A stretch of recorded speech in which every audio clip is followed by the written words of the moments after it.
we did a lot of graphing before, and we graphed in vertex form, and if something wasn't in vertex form, we could complete the square to put it in vertex form and then factor it, and then graph it, sorry.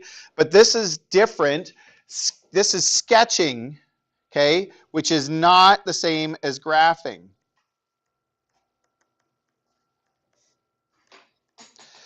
I don't know that, like, if everywhere that you went, I don't think people would use these terms the way that I kind of use them, but I try to keep them separate. So graphing is graphing and sketching is sketching, and they mean something different.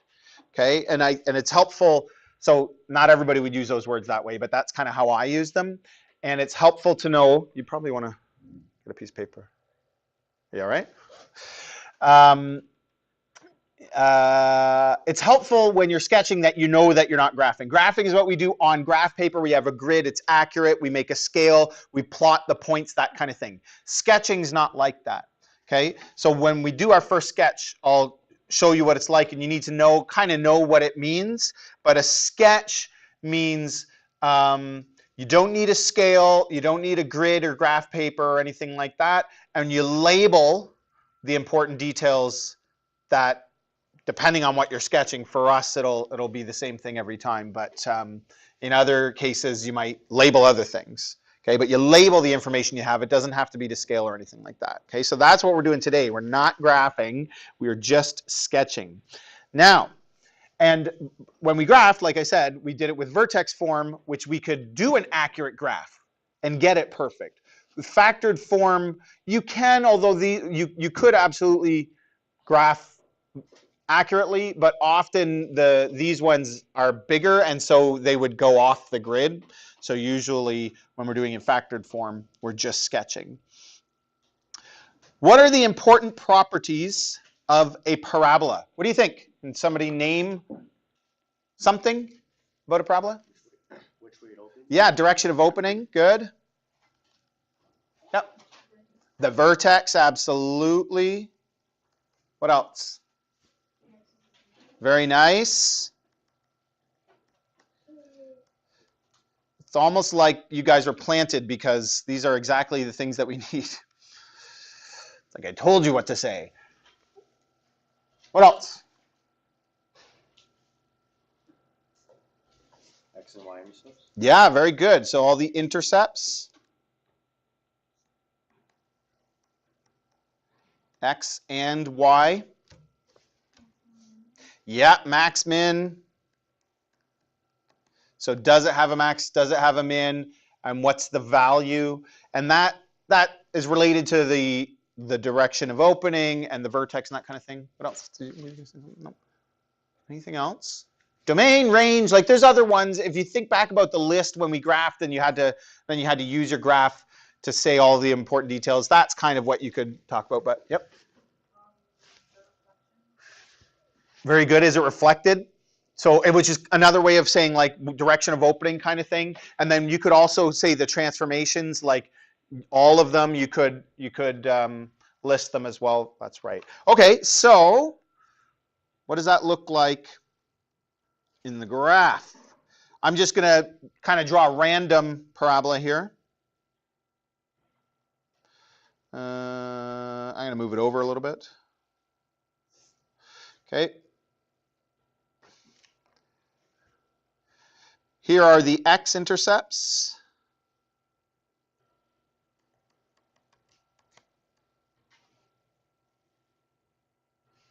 Here's the vertex.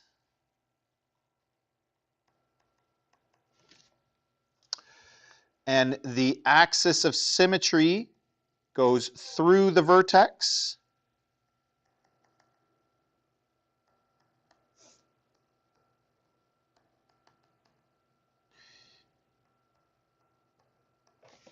And it is like x equals, and then a number, and that number is the x value of the vertex, right? So that's really important to know. That's going to be helpful for us today.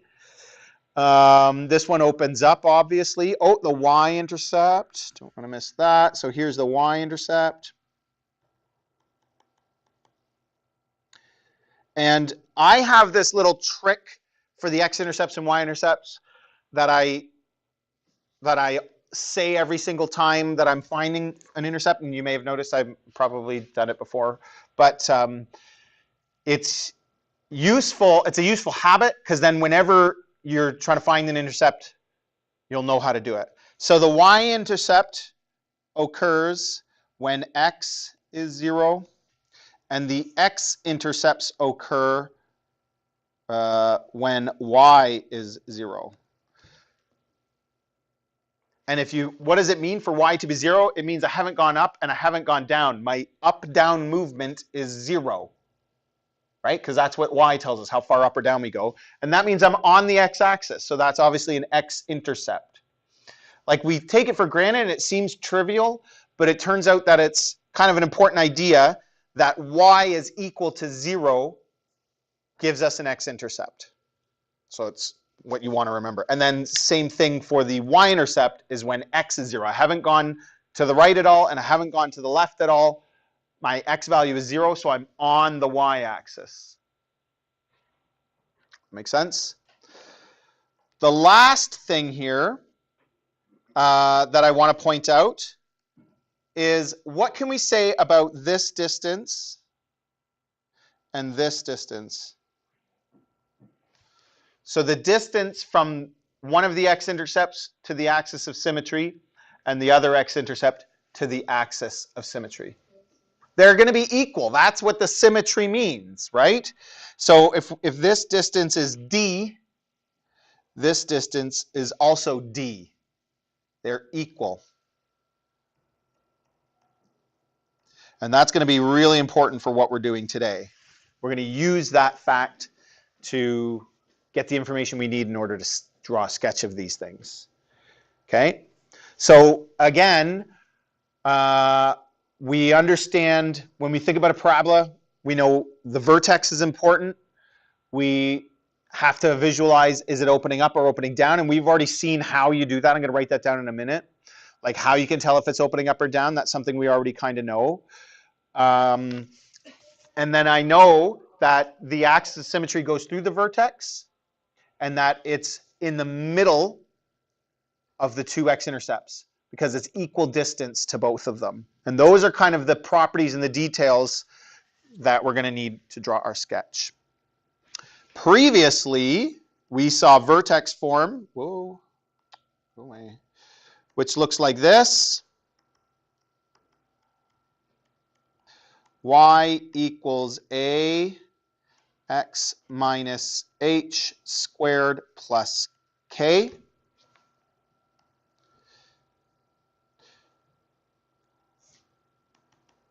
And the direction of opening comes from where? The a value. Is it positive or negative? Right? And then the vertex is the h and the k. We know all that. But we're not doing vertex form anymore, like today. So we're doing factored form now. So it's different. So what about factored form then?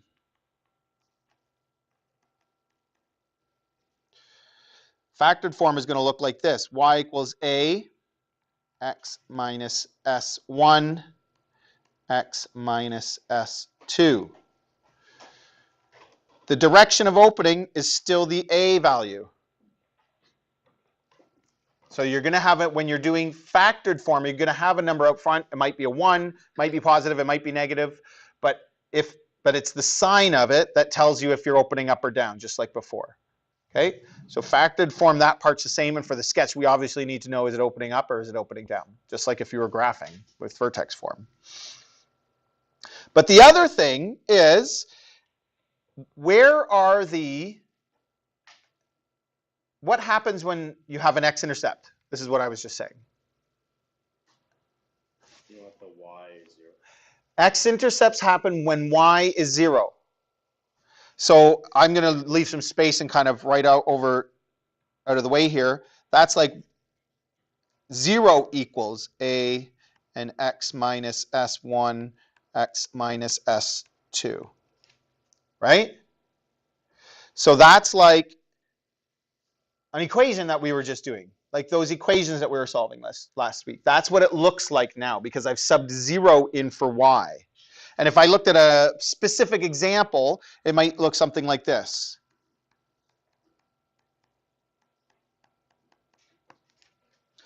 Maybe 2 is a bad example. I'll use 4. So 3 and 4.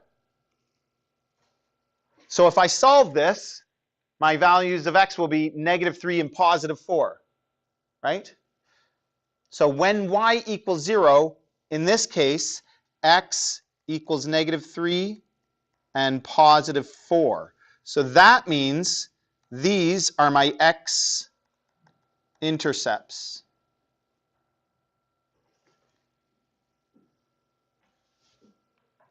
Are those values that you get when you factor and solve the equation.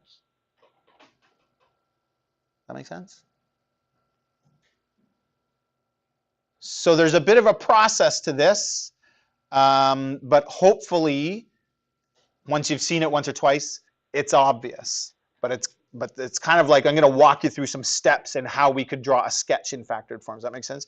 Any questions before we move on? Yeah. I just made them up. That's just like a made-up example for us to sort of, because sometimes people don't like it as much when you're using letters. So we look at a specific example. Make sense? Cool.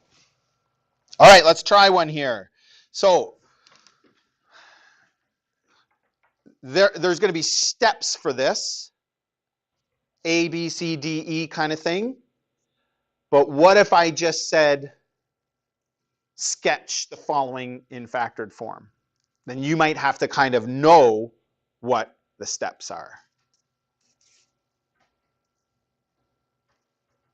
But for now, I'm going to walk you through them. So we're going to sketch this function y equals -2x squared minus x plus 32.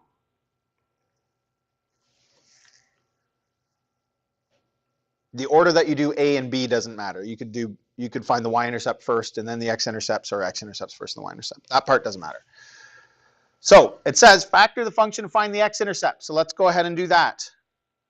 Y equals -2x squared minus 8x plus 32. What do you notice about this one? You can common factor -2. Yes. -2 bracket x squared plus 4x minus 16.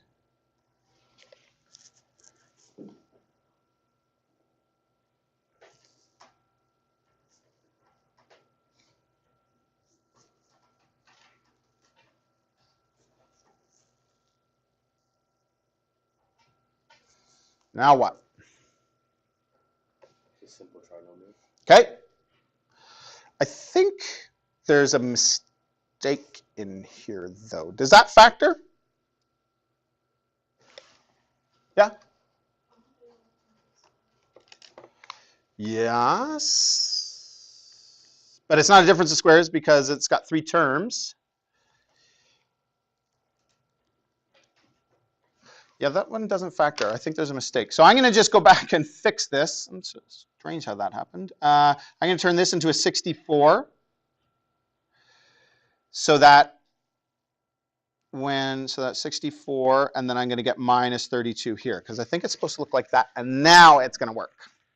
This is factorable, and it's a simple trinomial. So -2, and it should be x plus 8 and x minus 4. Okay? Everybody okay with that so far? We're not done yet, though, because we don't have the y-intercepts, or the x-intercepts. So x-intercept when y is 0. So I'm going to sub 0 in for y.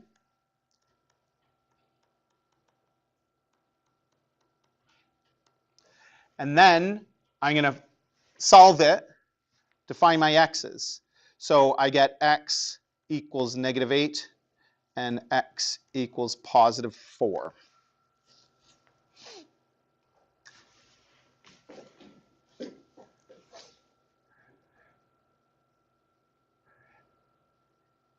And I'm going to write them out as points, just to So this is negative 8, 0, and 4, 0.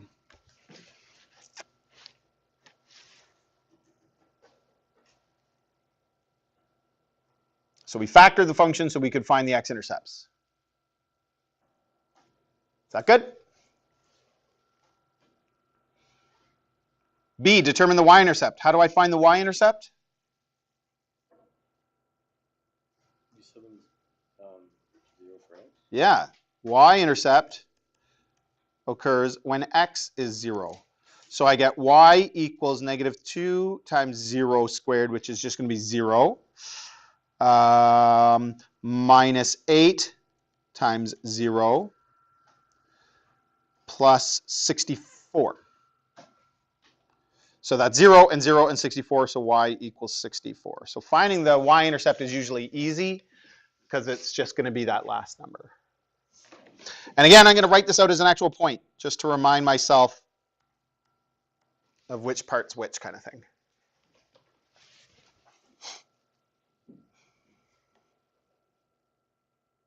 Okay? Determine the axis of symmetry. So what did we say about the axis of symmetry? We said that it's equal distance from both intercepts. And then I also said that means it's in the middle of them. Right? That's what it means to be the middle. You're the same distance from the two ends, which are going to be our x-intercepts in this case. So how do you find the middle of something? Does anybody know? How do you find the middle of something? Of two numbers? So we're going to add them together and divide by 2. That will always find the middle of two numbers. And if you don't quite get why that's true, pick 2 nice numbers and try it. And you'll see that it finds the middle of them, like 10 and 20.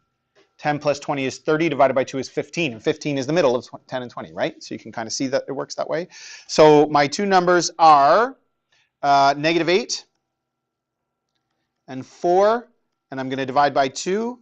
And that gives me negative 4 divided by 2, which is negative 2. So my axis of symmetry is x equals negative 2.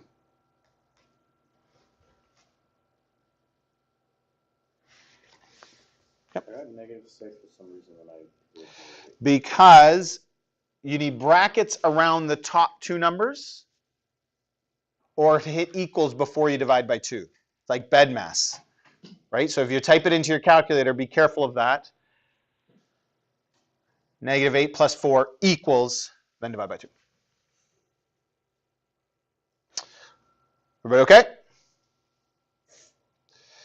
Using the x value, the axis of symmetry, find the vertex. So remember, we also said, going back up to our little sketch that we set up here, the x value of the vertex is where the axis of symmetry is. So if I have the axis of symmetry, I have the x value of the vertex. And if I have the x value of the vertex, I can plug that in to find the y value of the vertex. And then we have the vertex. Does that make sense? So at x equals negative 2, y equals negative 2 times negative 2 squared minus 8 times negative 2 plus 64. Negative 2 squared is 4 times negative 2 is negative 8 plus 16 plus 64.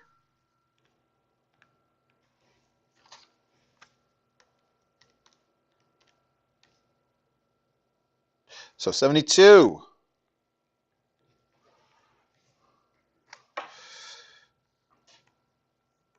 So the vertex is negative 2, 72. See, that would be a lot harder to graph than the ones we were doing.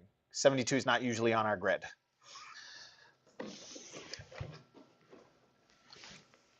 Everybody got that? We're going to summarize what we did here, and then we're going to draw our sketch, show you what it looks like.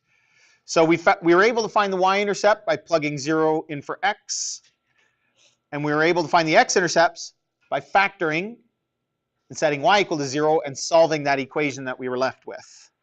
So I've got two x-intercepts and a y-intercept. I found the middle of the x-intercepts, which is the axis of symmetry, took that number, plugged it into the original equation to get the y value, and that's the vertex. And if I go back up to the very beginning, which direction does this open? Down. It opens down. How do we know? Right here. All right, so let's do it.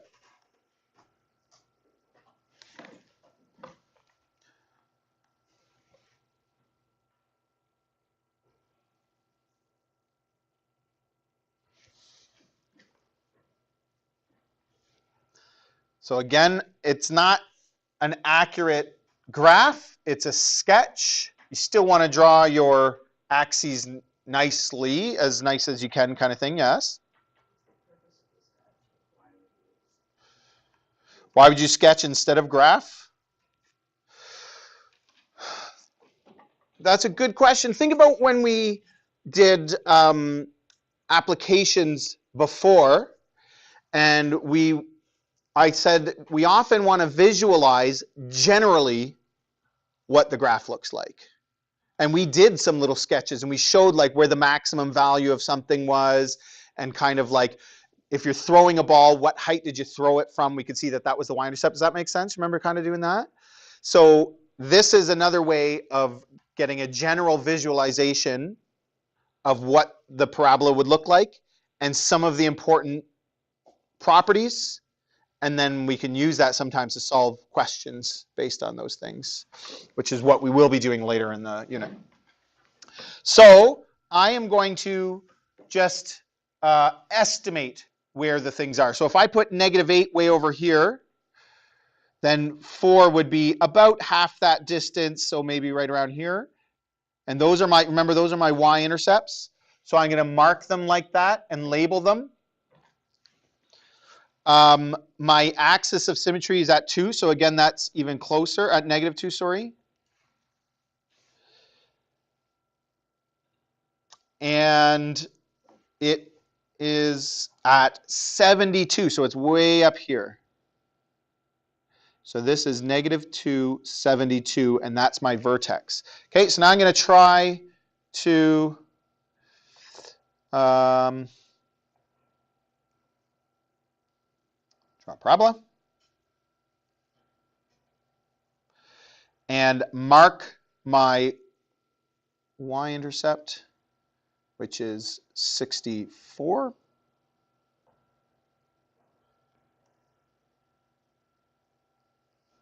There's the axis of symmetry.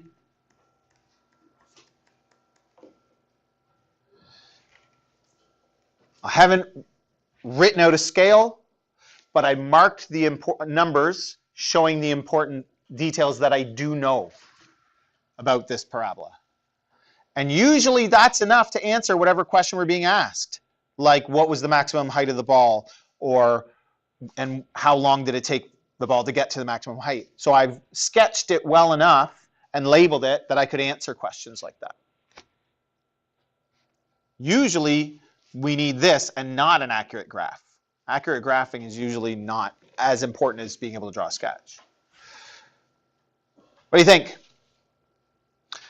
Okay, let's try a couple more. For each, these two are just different in a small way. So we're just going to try a couple more, but it's the same idea. I find the x-intercepts, I find the y-intercept, I use the x-intercepts to find the axis of symmetry, and then use that to find the vertex, and then I can sketch labeling all that information. You don't need to write all of that down. You can just write down the equation, and I want you to give it a try on your own. See how far you can get.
grid, you got to find the actual x.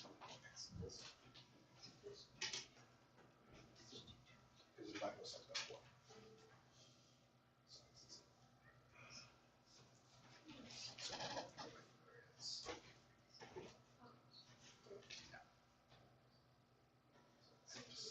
Yes, that one's good. Bracket.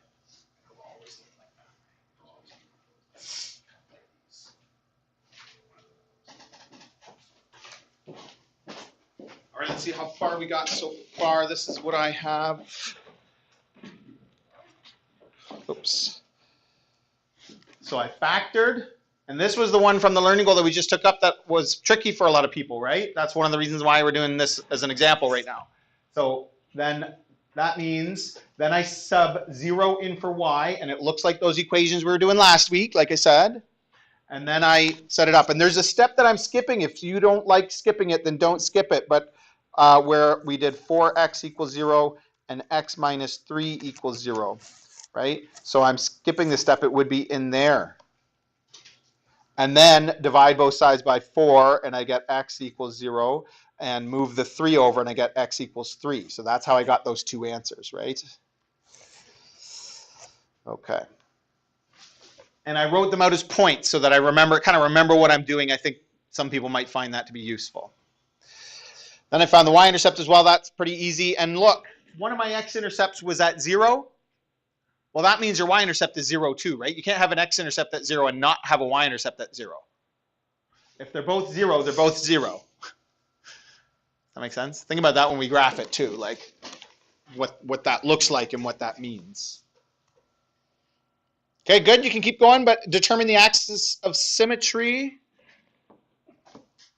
This is easy, but it's sort of the new step. Remember how to do that? What do you do?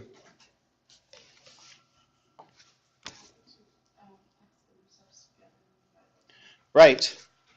So x equals, one of the x-intercepts was 0, and the other one was 3. I add them together and divide by 2. So 3 over 2 is 1.5. And that's my axis of symmetry. Step D, and this is the last step before we sketch.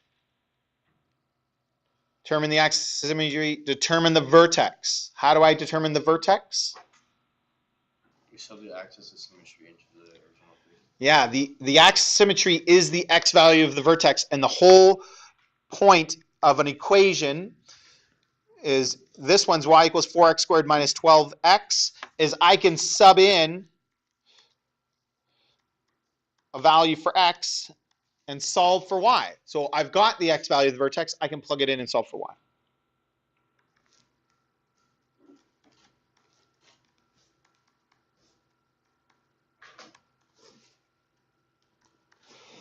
And this one works out to -9.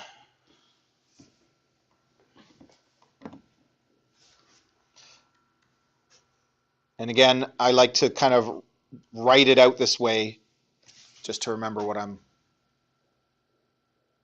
doing.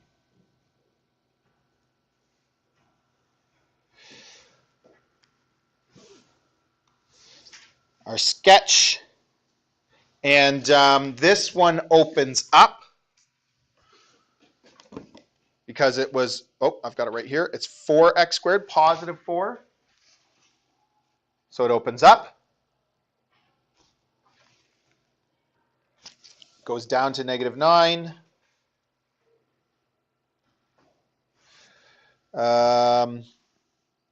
My x-intercepts were 0 and 3.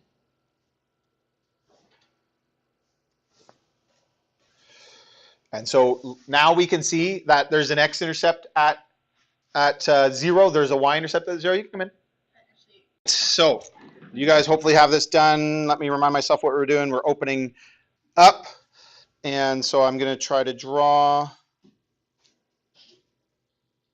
Whoa, that was terrible. Let me do it like this. And I'm going to kind of try to get my vertex in the middle of them. Like, it's not drawn to scale, and it's not a graph, it doesn't have to be accurate, but you're trying to still make it look like a parabola, and you're trying to have stuff be about in the right place, that kind of thing, right? And so this is 1.5 negative 9, which means over here is minus 9, and it opens up like that. Any questions? Missing anything? I think we're good.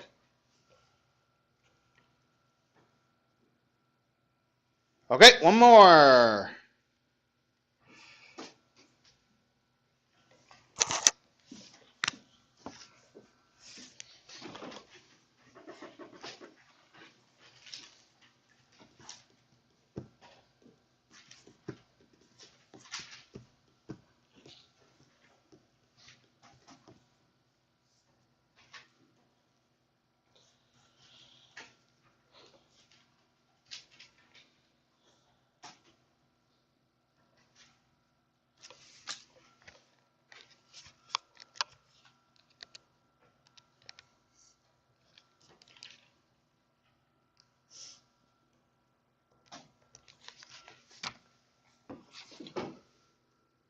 Oops. Okay, so we're factoring it first.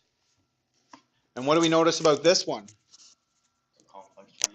Yeah, like it's got a number out front, but I can't common factor it. So the one we saw before had a -2, but it common factored out. And this one doesn't. So you're going to have to factor it like a complex trinomial.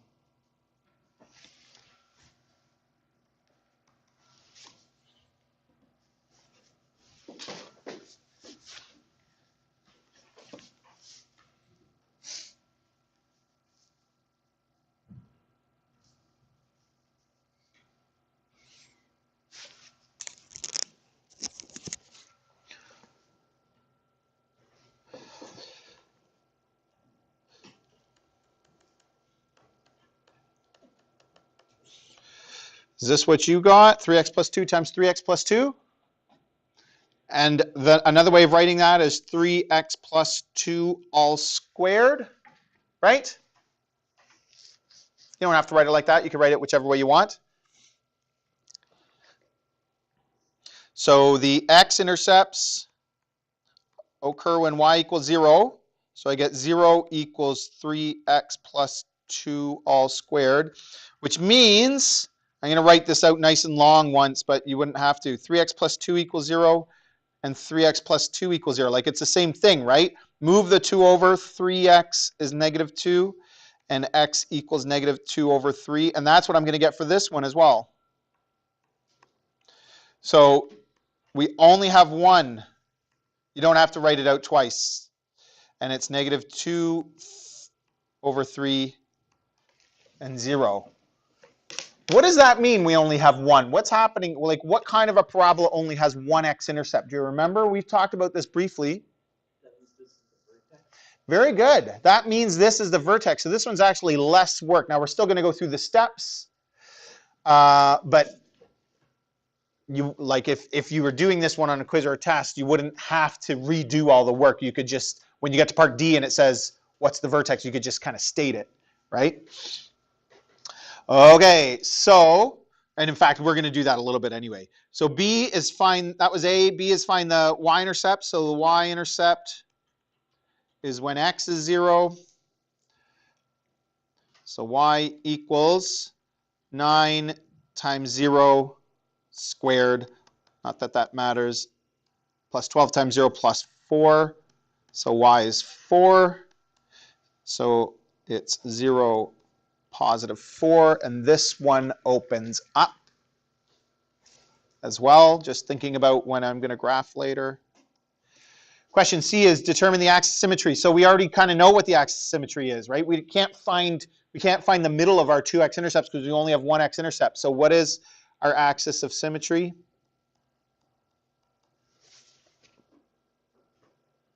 It's funny, it's simple, but sometimes these ones end up being hard.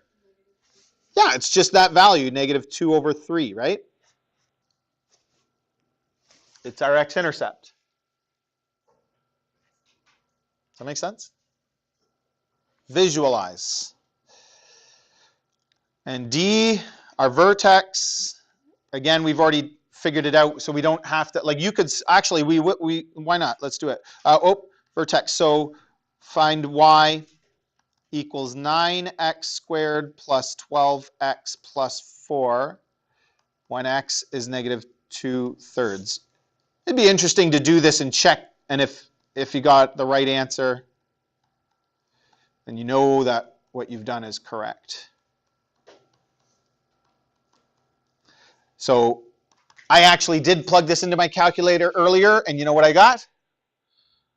0. Which is what I'm saying. We should have kind of known or expected that that was going to happen, right?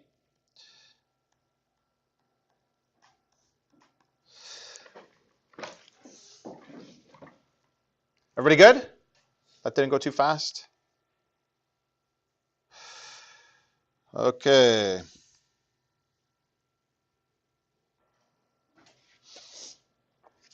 So negative 2/3 and 0 opens up.